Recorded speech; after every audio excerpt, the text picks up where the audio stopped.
We all dream every night, 4 or 5 times. Our dreams fascinate and intrigue us, but most of them are forgotten. And the few we do remember seem strange and confusing. Welcome to the way of the dream. I'm sure that you have a special interest in dreams. A special interest perhaps in Carl Jung's and Marie-Louise von Franz's understanding of dreams. If that is so, we are setting off on a journey that you will never forget. We are going to move into a realm that I have known for many, many years. Watching these episodes, I find myself repeatedly thinking, that's it. I got it. I finally got what that dream is about.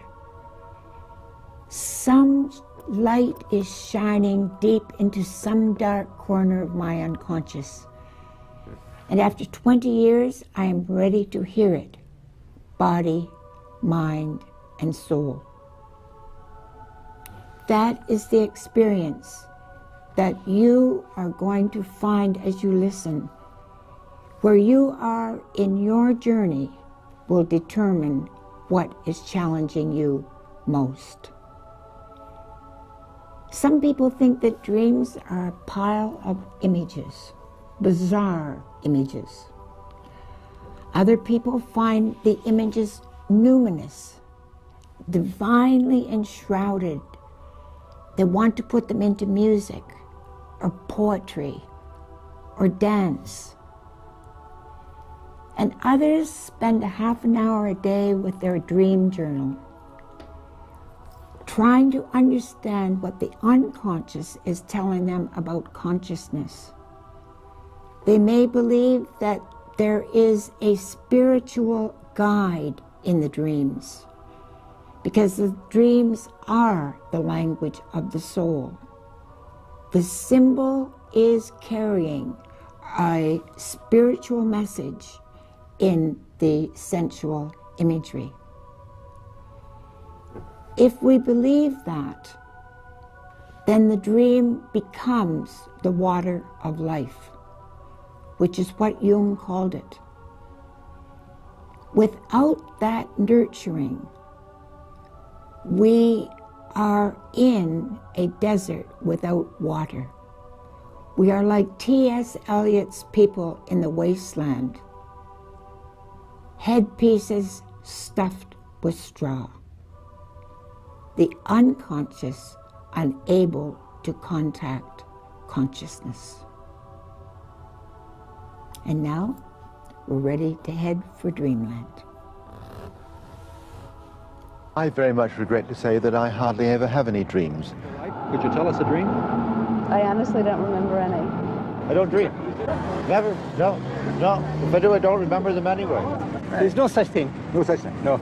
Couldn't tell you much about dreams. They're a mystery to me. Oh no, I can't tell anybody. I get in trouble and leak out. No, isn't that funny? Because I've just been reading about the times there, but what a load of rubbish. The funny things they say about you having dreams. I usually forget them. I don't go to bed every night thinking, oh, am I going to have a dream tonight? Goody. Well, actually, I haven't had a good one in years. Dreams? I'm no dream guy. You dream about a broad, you'll have to get a wet dream. I don't dream. That's the thing. My dreams? Oh my God. They are important. Yes, I think so. Why are they important? I think, you know, sometimes you think about the different things during the day, and so I think it doesn't come out. So it's very good when it does come out during night. From my experience, sometimes dreams can be just a result of having had too much for dinner. Well, there must be some reason for them. I don't know what they do. I have dreams every night. I dream every night, but I don't know what. I can't associate any significance with them. Sometimes remember frightening ones when you're being chased or something like that. I used to have nightmares when I was small, but not anymore. I mean, they're just sort of, I don't know, visions.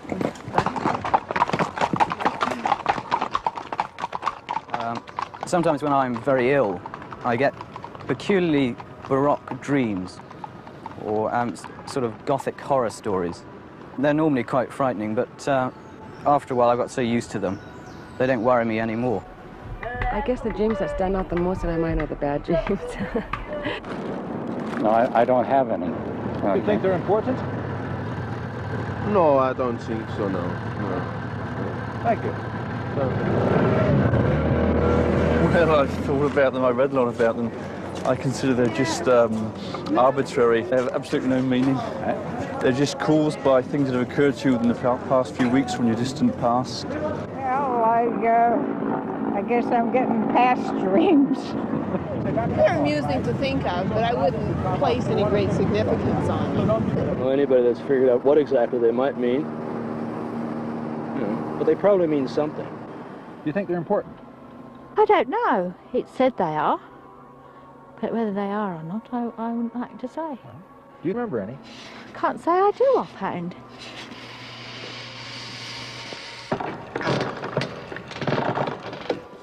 You guys got to be crazy. Why would anybody be doing a documentary on dreams? I can't associate any significance with them. I certainly do, like everyone does, but I do not remember my dreams. Not often. Not often. I very much forget them in the morning. I hardly ever have them. I don't believe that it's important for my life, what I'm dreaming in the night. I don't believe that I've even dreamt I was dancing with Humphrey Bogart when he hadn't got a stitch on. How about that?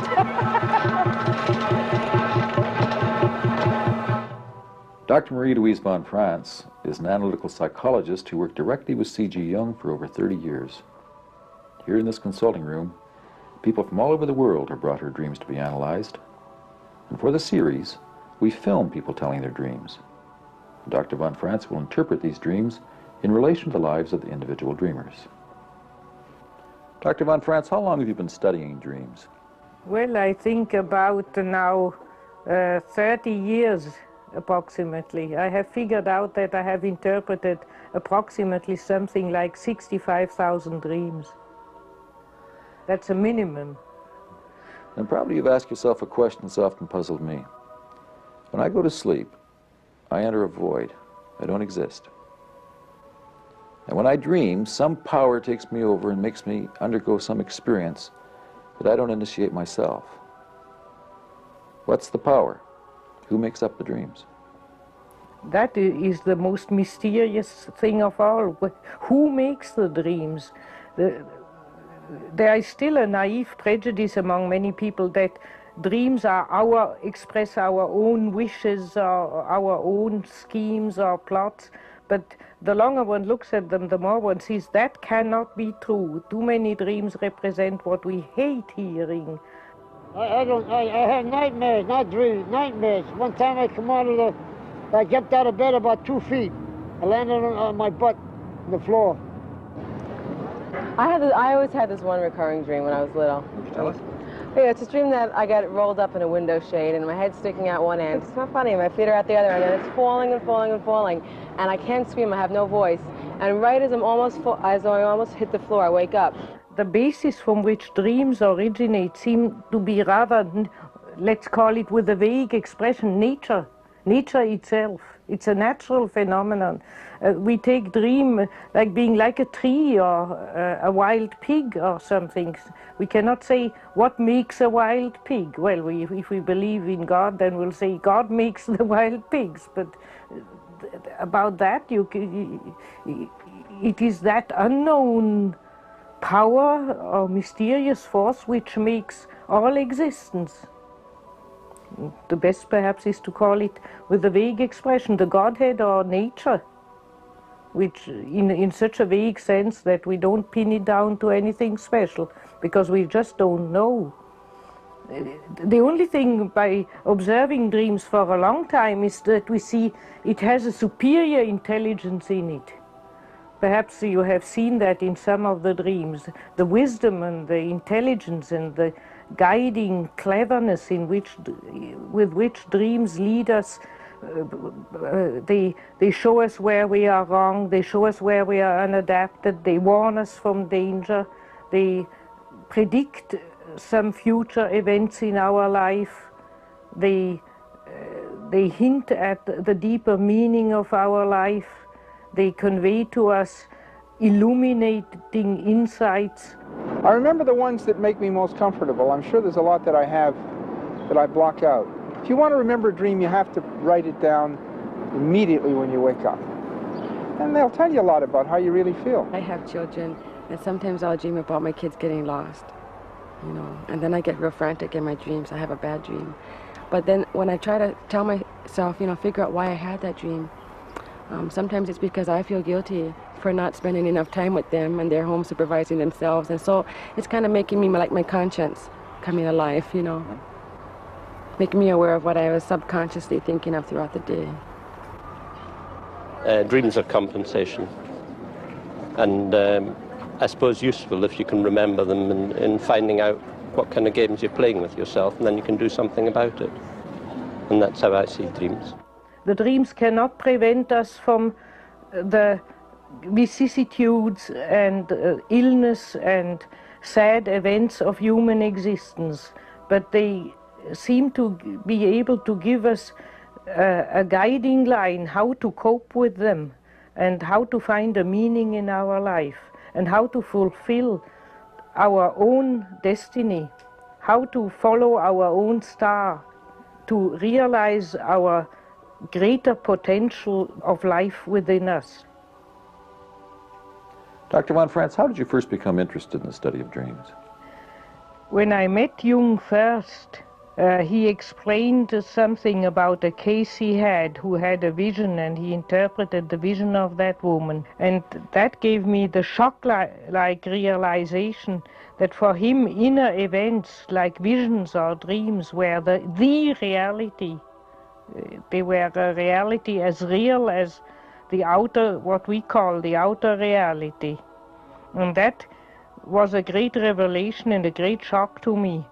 And then I went and read the books of Jung, and there I saw the importance he gave to dreams, and I felt I could never really judge if what he was saying was true or not true, or right or not right, if I wouldn't go through an analysis myself.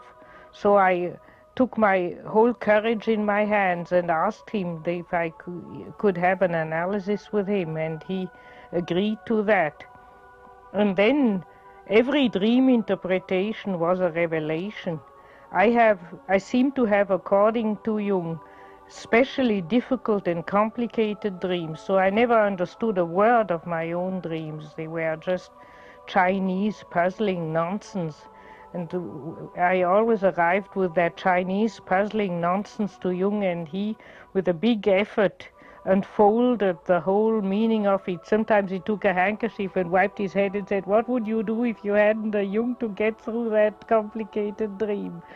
And it was always a surprising revelation, and that lasted on as long as I worked with him. Later, when he got old, I didn't tell him so many dreams anymore because I saw that it tired him. Dream interpretation is a real physical effort. It's not just a mental exercise.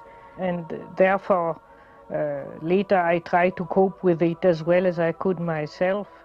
But the first years of my analysis, the work mostly consisted in unraveling those Chinese messages of the night. And I always remember going there in a tense, nervous, often depressed mood, and always coming back after the hour with the feeling of, now I know, now I see where the whole thing is going. Mm-hmm. Many of the people we talk to were interested in their dreams and would like to know what they mean. But very few go into psychoanalysis. Do you feel that dream interpretation is so difficult that it's only accessible to an elite?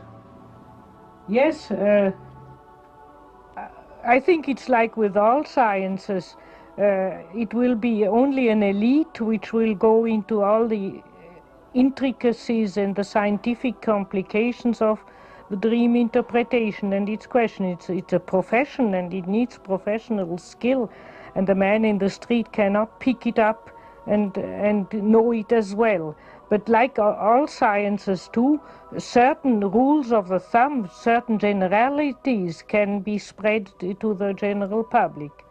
And also I would say it is already very helpful for people who don't want to go into analysis and who don't want to plunge into that complicated scientific dream interpretation problem to watch their dreams, because among 20 unintelligible dreams, there are always from time to time very simple dreams, which everybody can see at once. The unconscious is among other things, a great joker, a great jester. And from time to time he tells people just write out bang, so that while you write the dream down, you just explode with laughter and you know what it is. Just the other day I was very ill and revolting against my illness, and I dreamt that I was in a festival to let old soldiers home from military service, and they handed in their carpenter's tool, and I saw that they were terribly old, they were 100 years old, and somebody said into my ear, yes, they have kept those people much too long in active service. Now, you don't need to pay an analyst to understand that dream. I've at once reduced my work drastically. I was back visiting some people in Illinois, and I was thinking about a girlfriend that I had. And that night I was laying in bed, and I had a dream that I was on the same beach. I was throwing these rocks in the water, and a hand grabbed me from behind and said, "Don't ever let go of the things you love." And I was thinking about all the things, how I'd cope with it if I didn't have it. I turned around, it was gone. I opened up my hand, and there was a picture of my girlfriend in my hand. And it really got me to thinking that I shouldn't give up on it so quick, and I haven't. So that was about the most influential dream I had. But many of our dreams are not obvious. I've had dreams that I was sure I understood, but after I worked on them, I was shocked to see I'd tricked myself. That's why one should in general not interpret one's own dreams, because our dreams generally point to our blind spot. And they never tell us what we know, they always tell us what we don't know. But people tend, when they interpret their own dreams, to say, yes, I know what that means, and then they project what they know already into the dream. Oh, that's my problem, so and so and so and so. I have often even patients who do that. They come in and they say, I have a dream, but I know what it means. They don't want to hear what I say. They say, I know what it means. And then they give a completely banal explanation of something they know already long ago about themselves.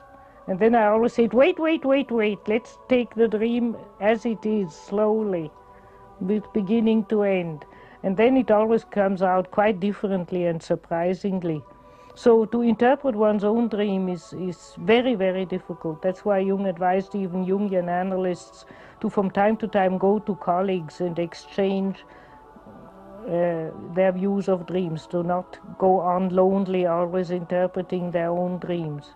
And Jung even himself, he always complained bitterly, I have no Jung to interpret my dreams, he said. And so he used his own pupils and told his dreams. Because even when you tell it, and even if the other says something stupid, it might you get another slant on it, and then you are more objective about it. I always say you can't see your own. Everybody can see your back if you show it to the other person, but you can't see your own back. That's the trouble, and the dreams point to your own back, to what you don't see. And you have to, so to speak, stand on your head to understand your own dreams. That's the great difficulty. And that causes so many errors, because people always say, oh, I know what that means. I had a schizophrenic patient. She came always with a ready-made interpretation. And it was always a complete banal outer nonsense. She took it out of such kitchen dream books. Oh, it means that I'll get some money, or it means I'll get that job, or I won't get that job, and so on. And the dreams had nothing to do with it. But if it's so beneficial to look behind your own back, then why is it that so many people resist taking the dream world seriously? The unconscious itself can devour the human being. The dream world, that is why the dream world has not... We now are discovering that the dream world is the most beneficent thing on earth, and that attending one's dream is the healthiest thing one can do. But why then has mankind also always been afraid of the dream world? There is a good reason for this.